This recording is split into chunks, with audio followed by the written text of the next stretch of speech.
श्री शिव पुराण रुद्र संहिता पंचम खंड 56वां अध्याय। बाणासुर को गणपद की प्राप्ति। सनत कुमार जी बोले, हे महामुनि व्यास जी, जब भगवान शिव बाणासुर और श्री कृष्ण में मित्रता करवाकर वहां से अंतर्धान हो गए, तब बाणासुर ने श्री कृष्ण के साथ आदरपूर्वक अपनी पुत्री व दामाद को विदा कर दिया। इस प्रकार जब वे चले गए, तब अकेले में बैठकर बाणासुर ने अपने आचरण के विषय में बहुत सोचा और उसे अपनी करनी पर बहुत पश्चाताप हुआ। तब वह सीधा अपने पूजा गृह में चला गया और वहां जाकर भगवान शिव के देवालय के सामने बैठकर रोने लगा। फिर उसने भगवान शिव को प्रसन्न करने के लिए उनकी विधि विधान सहित स्तुति करनी आरंभ कर दी। दैत्यराज बाणासुर ने अनेक मंत्रों एवं स्तोत्रों द्वारा अपने आराध्य भगवान शिव की स्तुति की। तत्पश्चात भगवान शिव को प्रणाम करके बाणासुर ने तांडव नृत्य करना आरंभ किया। अनेक प्रकार से ठुमका लगाकर और मुंह से बाजा बजाकर वह नृत्य करने लगा। उसके चेहरे के हाव भाव और हाथों की विभिन्न मुद्राएं उसके नृत्य को और प्रभावशाली बना रहे थे। उसने अनेक प्रकार के नृत्य किए, साथ ही अपने शरीर की रक्त धाराओं से वहां की भूमि को भी भिगो दिया। इस प्रकार दैत्यराज बाणासुर की भक्ति भावना और घोर आराधना देखकर भगवान शिव उस पर प्रसन्न हो गए और उसको दर्शन देने के लिए वहां प्रकट हुए। भगवान शिव को इस प्रकार अपने सामने पाकर दैत्येंद्र उन्हें प्रणाम किया और उनको अनेक प्रकार से उनकी स्तुति करने लगा, जिससे सुनकर भगवान शिव बोले, हे दैत्यराज बाणासुर, मैं तुम्हारी उत्तम भक्ति भावना से बहुत प्रसन्न हूँ। जो मांगना चाहते हो मांग लो, मैं तुम्हें आज तुम्हारी मनोवांछित वस्तु प्रदान करूँगा। भगवान शिव द्वारा वरदान मांगने के लिए कहे जाने पर बाणासुर बोला, हे देवादिदेव भगवान शिव, यदि आप मुझ पर प्रसन्न हैं तो मुझे अपना कृपा पात्र बनाइए। भगवान, मेरी पुत्री उषा और अनिरुद्ध का पुत्र ही मेरे शोणितपुर का राज्य संभाले। मेरा भगवान विष्णु से वैर भाव मिट जाए, मेरे अंदर व्याप्त रजोगुण और तमोगुण का नाश हो जाए और पुनः दैत्य भाव उत्पन्न न हो। मुझे सभी शिव भक्तों से स्नेह हो, मुझे आपके गणनायत्व की प्राप्ति हो। इस प्रकार के वचन सुनकर भगवान शिव बोले, तथास्तु।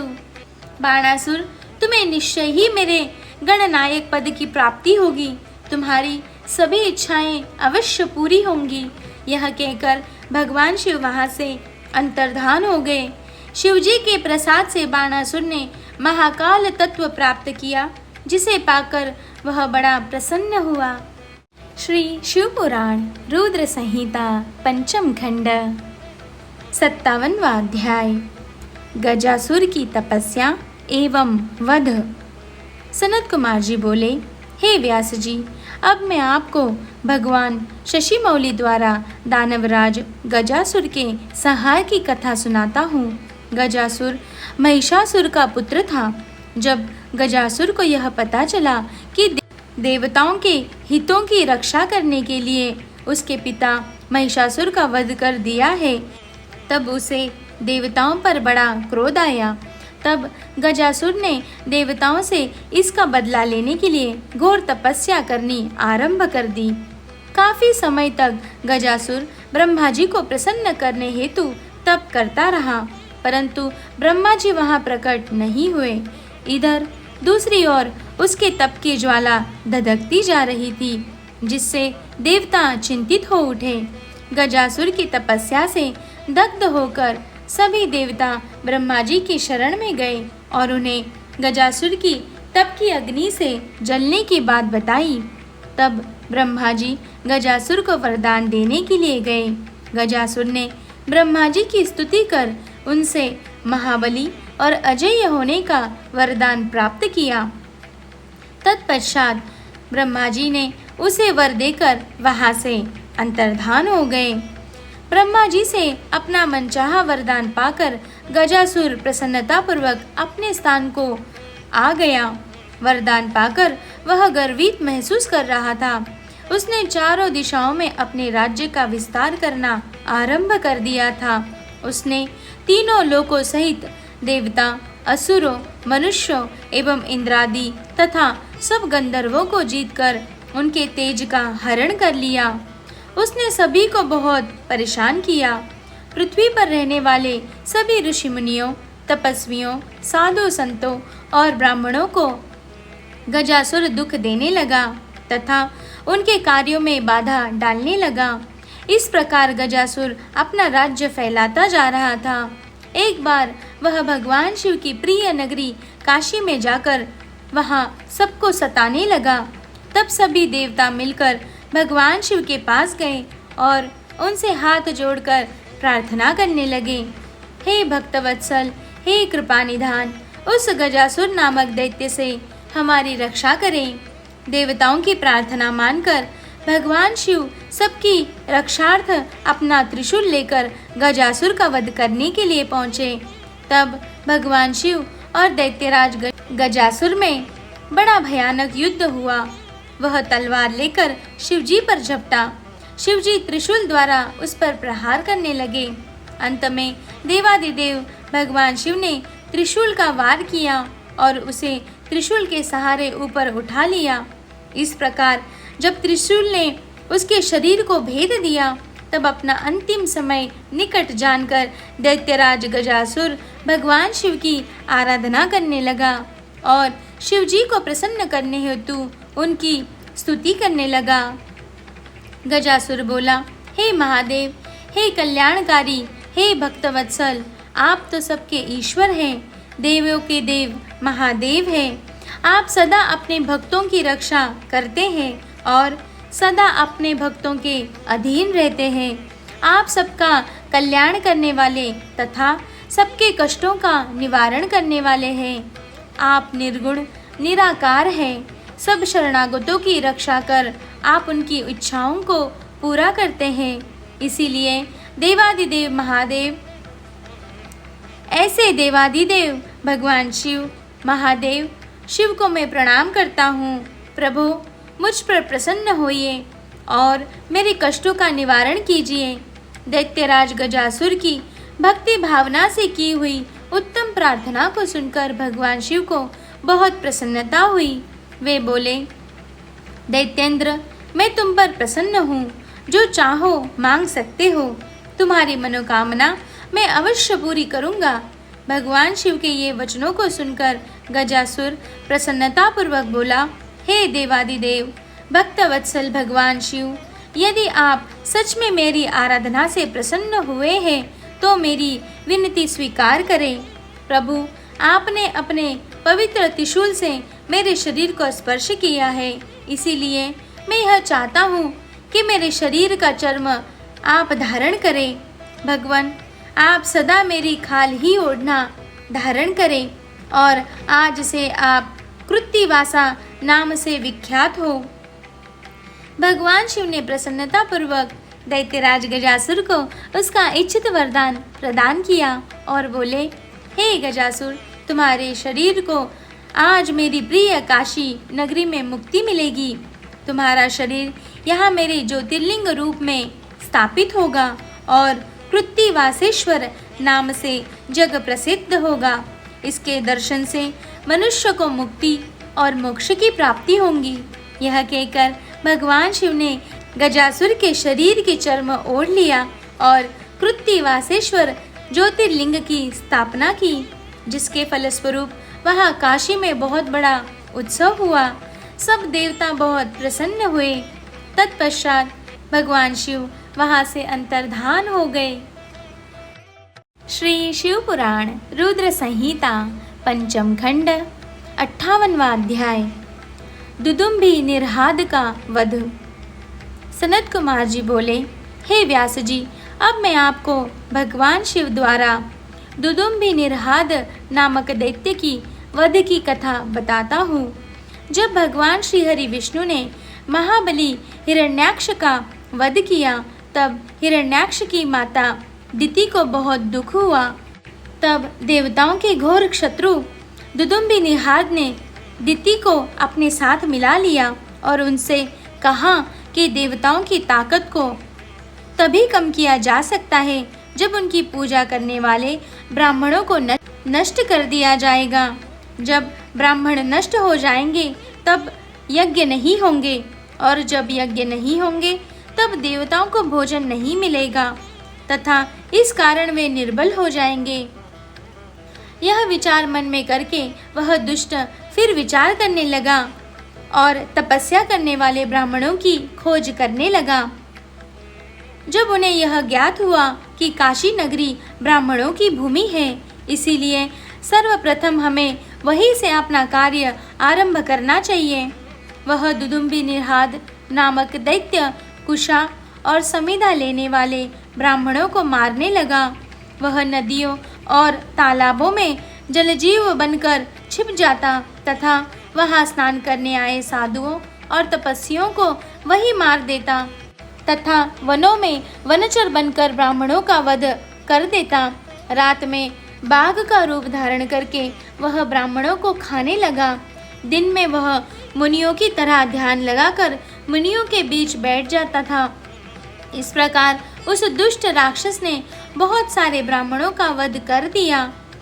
एक शिवरात्रि के दिन भगवान शिव का एक भक्त देवालय में बैठकर भगवान शिव का पूजन करने के पश्चात ध्यान कर रहा था। निरहाद ने जब इस प्रकार से उसे अकेला देखा तो बाघ का रूप धारण कर उसे खाने के लिए आगे बढ़ा, परंतु उसने पहले ही अपने चारों ओर शिव मंत्र रूपी कवच धारण किया हुआ था, इसीलिए वह उस शिव भक्त को खा नहीं सका। इधर भक्तवत्सल भगवान शिव ने अपने भक्त पर आए उस संकट को जान लिया। वह उसकी रक्षा के लिए शिवलिंग से प्रकट हो गए और जैसे ही दुदुम्बी निहाद दोबारा बाघ का रूप में उस ब्राह्मण पर झपटा, भगवान शिव ने उसे धर दबोचा। फिर उसे अपने बगल में दबाकर उन्होंने उसके सिर पर मुक्के का प्रहार किया। उस दैत्य की भयानक चिंगाड़ से पूरा आकाश गूंज उठा, जिसे सुनकर आसपास जो भी ब्राह्मण और तपस्वी थे तुरंत उसी स्थान की ओर दौड़े और वहां का अद्भुत दृश्य देखकर आश्चर्यचकित हो गए। भगवान शिव ने उस दुदुम्बी निहाद नामक असुर को अपनी बगल में दबा रखा था। यह देखकर सभी ब्राह्मण और भक्तजन हाथ जोड़कर भगवान शिव की आराधना करने लगे। तब उनकी भक्ति भावना से की गई आराधना को सुनकर भगवान शिव बोले, हे मेरे प्रिय भक्तों, जब मनुष्य यहाँ आकर श्रद्धा भाव से मेरे स्वरूप का दर्शन करेगा, मैं उसके सभी कष्टों और दुखों का नाश करूँगा।